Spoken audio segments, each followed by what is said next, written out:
bilhões. Nós estamos de reais. diante do maior escândalo de corrupção da história do nosso país. E o golpe era o seguinte: aposentados eram filiados sem consentimento, tinham valores descontados direto do contra-cheque, ou faziam empréstimos que eles nunca pediram. E daí, quando reclamavam, nada acontecia. Estamos falando do desvio de valores bilionários de pessoas doentes e idosas.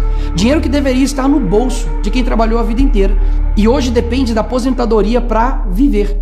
E é claro, vão espalhar a narrativa de que tudo começou no governo anterior. E já percebeu que no governo passado tudo era culpa só do presidente. E nesse governo nada é culpa do presidente? Mas olha só que interessante. E o careca do INSS vai cair no colo do Bolsonaro, tá? Tudo indica.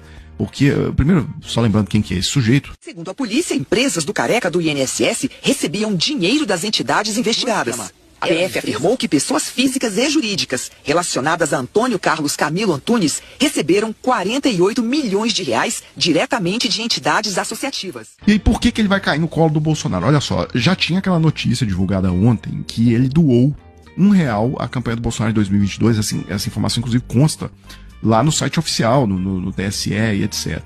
Agora, esse valor de R$1 chamou a atenção, tá?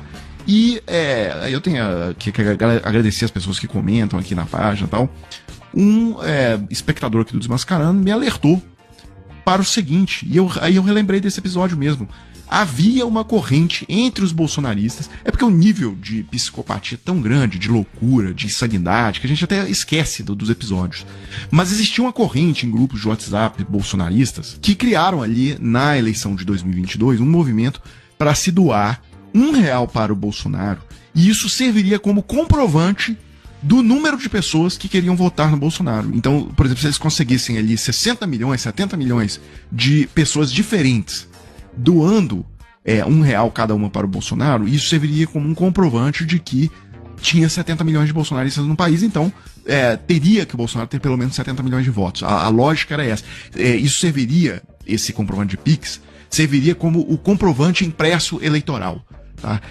Então eles diziam, olha só, muitos dos conteúdos postados nos grupos usam um tom inflamado e justificam a doação como forma de impedir uma fraude eleitoral.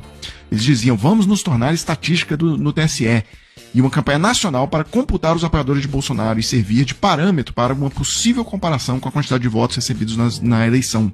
São outras frases que dão o tom à campanha nos grupos para incentivar as doações. Pronto. Então, na verdade, pessoal, o que nós estamos falando aqui é o seguinte: o careca do INSS é bolsonarista, mas assim, daqueles bolsonaristas mais psicopatas, aqueles caras daqueles grupos, do esgoto mesmo, dos grupões de WhatsApp. Porque imagina um cara que estava nesse nível de doutrinação. Tá? O cara que estava fazendo doação de R$1 para servir de comprovante por causa da fraude eleitoral. Então o cara é bolsonarista no último nível.